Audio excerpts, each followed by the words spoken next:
Ciao. This episode of In a Few Minutes is sponsored by BetterHelp, online counseling that's there for you. Join over 1 million people who have taken charge of their mental health at betterhelp.com/afew. I'd like to have an argument, please. Certainly, sir. Have you been here before? No, I haven't. This is my first time. I see. Well, do you want to have just one argument, or were you thinking of taking a course? Anyway, so what do I care? You want to do another segment? Yeah, of course. Okay, groovy. Oh, you should have been here between segments, everybody. It was uplifting. Bryan Chaffin is here with us. He is the editor-in-chief of the Mac Observer. If you don't know what they do over there, by the way, they observe Macs. We do. Yeah. Technically, it's the tech world at this point. No.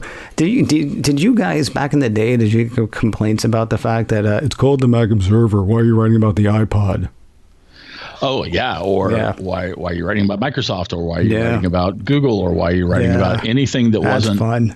That person's particular interpretation of what we should be doing? I want to say it was one of my first negative reviews back in 2006. Somebody just, their thing on iTunes was, you should change the name to iPod OS Ken.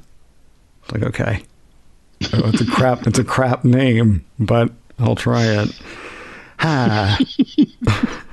So I had an interesting thing happen, not so much continuing with our discussion about Apple and its shares and all that stuff, but there was an interesting debate that I saw crop up on Twitter around Apple's earnings call. Horace Dediu, who I think is just brilliant in a lot of ways, said something that I found kind of interesting. It was something to the effect of, it is hard to believe that Apple had to get into making television. And that piqued my interest because I didn't perceive it as Apple having to. And so I did something that can be treacherous on Twitter. I started reading the replies. And most of the replies, though, were like, yeah, but Ted Lasso's really good. Or, oh, yeah, but have you seen Foundation? And then somebody was like, yeah, they shouldn't even be doing that. Whatever. And finally, one person asked the question that the only reason I hadn't asked it was because I assumed that somebody already had. Finally, somebody asked the question, why do you say they had to? And Horace Dediu responded, because theoretically, every provider out there could pull their content from Apple's ecosystem. And so Apple needs to have content. And that's why Apple had to get into TV. Now, as we've established, I think Horace is a really brilliant guy in a lot of ways, and I'm having trouble with this supposition. So we're going to spend a few minutes talking about, that argument, and then we're going to come back and just talk about the cool stuff on Apple TV Plus. Okay. Or the crap stuff on Apple TV Plus too, because I think there is some. Talk to me about his argument there, as presented to you, because I know you didn't read the thing and there isn't really much to go on, just a few tweets. But talk to me about that idea. Well, first of all, Horace is in fact brilliant, way smarter than me.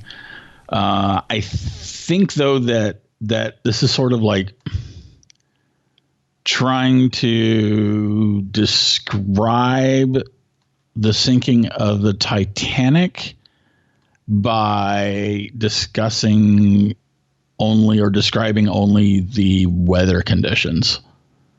I mean, it's like there's just a whole lot more that's going on that's leading up to that. So, for instance, let's go back to Apple wanting to solve TV, wanting to offer us a la carte products because cable. How much can I use a bit of a vulgar term? Well, I'll bleep it. So sure. Just like yesterday. Okay. I mean, that word that I used. I heard that word. Yes. Hopefully nobody else is going to. Right. I did. I can testify to it. So anyway, cable sucked and sucks balls. See, I don't even know if I would bleep that. Okay, great. I mean, it's a little vulgar. It's a little. It's vulgar, but it's not. It's not one of the 7 that you can't say on air. I think there might be some complaints, but if we go back and check what's his name's list there, George Carlin's list of things you can't say. Certainly, you can say the word sock. And balls. You can certainly. There's baseball. There's football. There's baseball. And most of the balls are very difficult to suck. Anyway, now it's getting vulgar though again. Well, no, but I'm talking about soccer. Anyway, so listen. Okay. Apple was wanting to solve that, right? This is well known. Yeah. And it was talked about in the Walter Isaacson biography. Yeah. Steve Jobs talked to Walter Isaacson about it specifically. And the whole thing is like, the experience was terrible. Apple wanted to solve it. Apple thought that it could solve it. Okay. Okay, right? And here's the question I want to ask Walter. Yeah. Have we seen what Steve told him was having cracked the code? Yeah, whatever. That's what I would like to know. Yeah. Because if so, Steve was wrong. Since the day I read that book, I've had a problem with that whole passage. Problem with the passage makes it sound like you're faulting the reporting. Well, I am. It was crap. Because if you've got something to tell me, tell me. And if you don't have something to tell me, don't. But he put this MacGuffin in the middle of a 500-page book. Steve had this idea and he called Tim. And I can't tell you what the idea was, but he did. Let's move on. It's like, okay, well, we'll never know. We'll never know unless Why Walter are you faulting Walter? Walter agreed not to reveal some things. Hey, maybe don't put it in the book then. All right, I fundamentally disagree. I'm pleased that he told us what he thought he could tell us. Yeah, well, okay. I feel like he told us nothing so he could sell books. Anyway, go ahead. So, with that in mind, we know that also that the cable industry and the network industry and the studio industry all conspired to keep Apple from solving this problem. They were terrified that Apple would save them the same way that it saved the music industry. Right? And which just annoys the ever living crap out of me. Okay. I mean, I can't even begin to say how frustrated that entire concept makes me. And I mean, like, the music industry is furious that Apple saved them. Right? They're angry about it. And that also annoys the ever living crap out of me. So with that being the case, with Apple being stymied every step of the way trying to make television better, again, whether or not they actually could, I guess, is certainly a subject for interpretation and subjective evaluation. But Apple being stymied every step of the way, they eventually decided that they needed to have content in order to bring in the eyeballs to make sure that other content providers also wanted to have their content available. So Horace is talking about it from the standpoint of the other providers could pull their content. Yeah, that's true. But I think that Apple had to get into content in the first place to make sure that they always had the eyeballs to prevent that potentiality, as opposed to, I mean, it's like it's having the critical mass of customers that I think was very important to Apple. And then on top of that, you've got this whole thing where Phil Schiller told us several years ago, many, many years ago, that Apple wanted to be at the center of where we lived our lives. I think that is a word-for-word quote. Mm-hmm. Obviously, we spend a lot of our lives in our living rooms watching TV. Mm-hmm. And not just as Americans. I was about to say as Americans, but that's probably true in much of the world. And so Apple playing a part there, either through its hardware hobby of the Apple TV set-top box, or having this content, let alone having the content on iPhones and iPads, where many people are consuming a lot of media, or on Macs as well. All of that became very, very important. So I personally don't think it's just about being afraid of having the other people being able to pull their content. So it almost sounds like you're saying that Apple made Foundation so as almost like a demo reel, like to let not only consumers but also the other people in the television industry see how this whole thing could work. See also Invasion, see also Ted Lasso, see also, The Kindness Show with Jack McBrayer. See also see. See also see. Sure, if you want to. I would not as a demo reel. I think it was just more like, fine, you guys don't want to play ball with us. You don't want to let us solve this problem. Well, we want to be in this space, so we need to make sure that we have the eyeballs. So let's do a Netflix, and let's make our own content so that we can get the eyeballs. What's the difference between being in a bad mood and being in a bad way? If you're not sure, think you might want to talk to somebody? You can with BetterHelp, sponsor of today's show. Here's what I like about BetterHelp. Counseling happens on your terms. You answer a few questions and BetterHelp will assess your needs and match you with your own licensed professional therapist. And if they're not the right therapist, changing is amazingly easy. A while ago, BetterHelp matched me with somebody who just wasn't a fit. I had no problem changing. The next therapist they paired me with was great. We worked together for a while, sometimes on the phone, sometimes by text. That's one of the great things. Phone, tablet, text, computer. However you're comfortable, that's how BetterHelp works. As a listener, you'll get 10% off your first month by visiting our sponsor at betterhelp.com/AFEW. That's HELP. betterhelp.com/AFEW, as in a few minutes. Join over 1 million people who have taken charge of their mental health. Again, that is BetterHelp, HELP, betterhelp.com/AFEW. And thanks to BetterHelp for sponsoring today's show.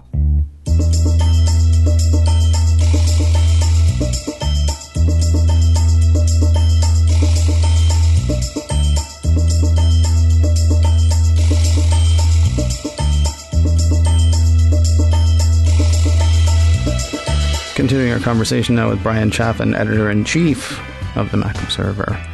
So what are you watching on Apple TV these days? Apple TV Plus, excuse me, not on Apple TV. Are we done with Horace? Yeah, sure. You want to be? You want to go back to him? Sure. No, do you want to go back to him? We can. Well, no. I felt like you would establish. We're continuing the conversation. That's why I said continuing our conversation. But I thought we would move on to the TV part. But okay, let's move on to the TV. Well, no, you brought him up. Go on. Well, I mean, what do you think of what do you think of this of what I was saying? Yeah, it's fine.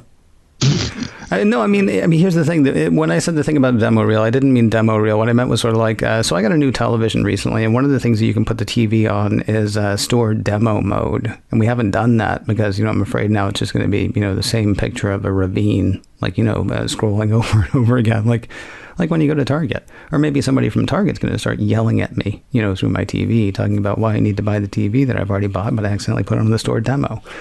It almost feels to me like you're saying stored demo, because here's the thing. To me, it feels like if you're talking about hardware sales, there's a level at which Apple shouldn't care.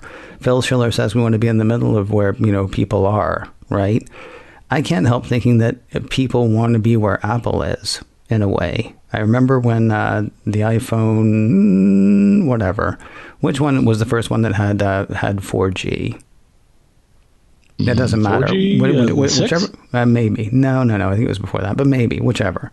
Whichever one had the 4G. The year before that, I was on MacBreak Weekly a couple of times or a few times. But when the next iPhone was coming out and it was announced that it wasn't going to have 4G, Leo said, Apple missed the boat on this. Everybody wants a 4G phone.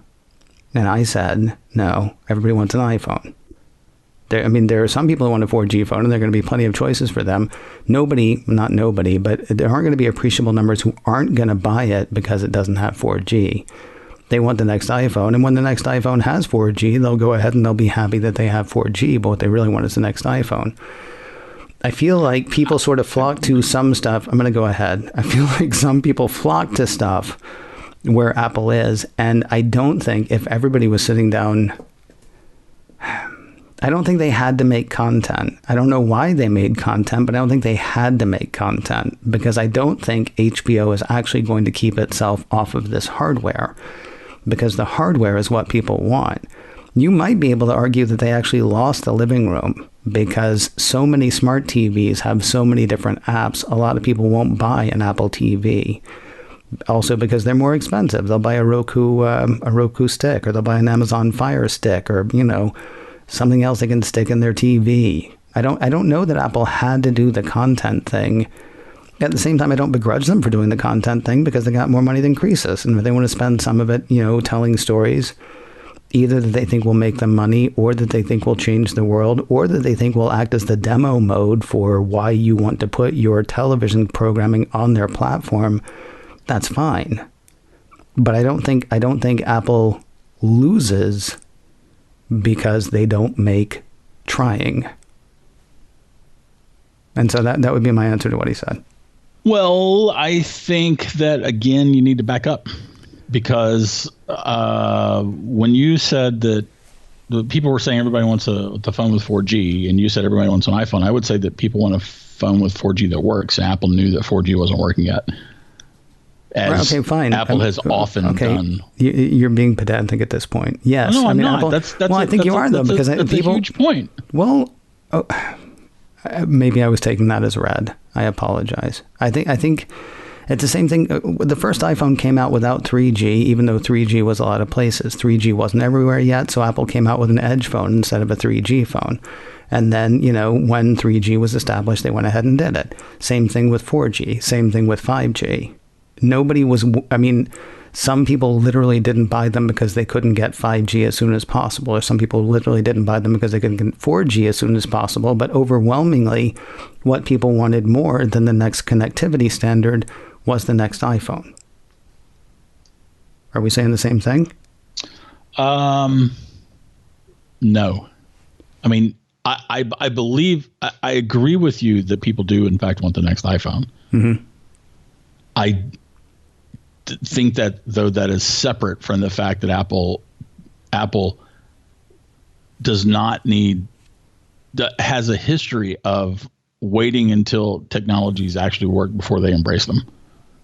And that Apple consistently gets criticized on the outside for not embracing something new. Apple consistently waits. There was a couple of times actually where they were first to market, like with Face ID and Touch ID, both pretty close to first to market at the very least. They certainly weren't waiting for it to be perfected elsewhere, and they consistently get criticized for this, and then they consistently don't care, and then people keep buying their devices, and then they embrace the stuff when it's ready to be embraced. Right. I think that is at least tangential to what you're saying. Okay, what does that have to do with TV? My question is, do you actually believe that Apple had to make Ted Lasso to be a going concern? Because when Horace Dediu says they had to do TV, no, they didn't. They did not have to start making their own content. That's really the crux of the argument, right? They had to make their own content if they wanted to be in the content providing business, and that's where your point comes back in. Well, that's different. That's different from being an ongoing concern. That's like I have to make a podcast if I want to be a podcaster. Of course, if you want to produce content, or if you want to have content to give to people, you have to make content. No, but that's what I'm saying. That's where your other point comes in. What? Where talking about people, or maybe that was Horace's other point, but the notion of like providing content for Apple doesn't necessarily have to be providing your own content. It could be providing other people's content. It's having it on its own ecosystem, which is, I think, what you were saying. If Apple wants to play a role in delivering content, it got to the point where they had to make their own. I disagree with that. Apple practically doesn't play a role in delivering content at this point, if you're talking about the hardware thing. If you're talking about the app thing, as far as Apple TV, they've got that on... But iPhone and iPad, man. The ecosystem. Okay. Nobody's going to keep their stuff off of every phone. Nobody's going to keep their stuff off of every phone. Nobody's going to keep their stuff off of the largest tablet. Apple doesn't have to make Ted Lasso so that HBO will make an app for the iPad. That's what I'm saying. I mean, ensure that HBO is going to make an app for the iPhone, right? To ensure that everybody's going to make an app for the iPhone. I think that it got to the point where Apple realized that it needed to have its own dedicated eyeballs. But that's different from the notion that Apple had to do it to be an ongoing concern, because that, of course, is preposterous.